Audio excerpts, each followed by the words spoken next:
মুখ্যমন্ত্ৰীয়ে জোনমণি ৰাভাৰ কেছটো এতিয়ালৈকে বোধহয় CBI দিয়াই নাই। এইবাৰ জোনমণি ৰাভাৰ হত্যাকাণ্ডক লৈ মুখ খুলিলে অখিল গগৈয়ে।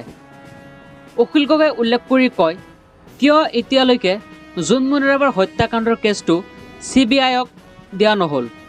কিয় মাননীয় মুখ্যমন্ত্ৰী ডক্টৰ হিমন্ত বিশ্ব শৰ্মাই জোনমণি ৰাভাৰ কেছটো লুকুৱাবলৈ চেষ্টা কৰিছে। মুখ্যমন্ত্ৰীয়ে বোধহয় জোনমণি ৰাভাৰ কেছটো লুকুৱাবৰ কাৰণে চেষ্টা কৰিছে। ইয়াৰ লগতে কয়, জালুকবাৰীত হোৱা দুৰ্ঘটনাৰ পিছতেই ঘটনাস্থলীত অসমৰ মুখ্যমন্ত্ৰী ডক্টৰ হিমন্ত বিশ্ব শৰ্মাই উপস্থিত হয়। কিন্তু আজি ইমান দিন হোৱাৰ পিছতো কিয় জোনমণি ৰাভাৰ মাতৃৰ কাষত থিয় নহ'ল অসমৰ মুখ্যমন্ত্ৰী ডক্টৰ হিমন্ত বিশ্ব শৰ্মাই? কিয় জোনমণি ৰাভাৰ দুৰ্ঘটনা হোৱা স্থলীত বহিৰাজ্যৰ পৰা নাহিল ফৰেঞ্চিকৰ দল? কিন্তু জালুকবাৰীত যিটো দুৰ্ঘটনা হ'ল তাৰ পিছতেই ঘটনাস্থলীত উপস্থিত হৈছে বহিৰাজ্যৰ পৰা 3জনকৈ ফৰেঞ্চিকৰ দল।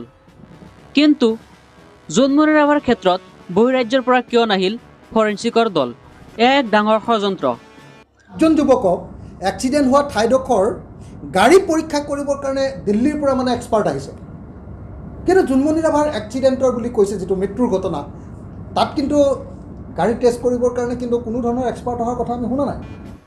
লগতে উল্লেখ কৰি কয়, জোনমণি ৰাভাৰ সমগ্ৰ ঘটনাটো ভালদৰে চালি জাৰি চালেহে সমগ্ৰ ঘটনাটো পোহৰলৈ আহিব।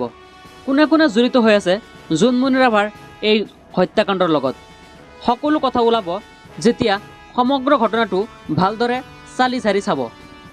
গতিকে আপোনালোকে কি ভাবে? আপোনালোকৰ মতামত কি? চৰকাৰে জোনমণি ৰাভাৰ কেছটো লুকুৱাবলৈ চেষ্টা কৰিছে নেকি? আপোনাৰ মতামত নিশ্চয় কমেণ্ট বক্সত জনাই দিব।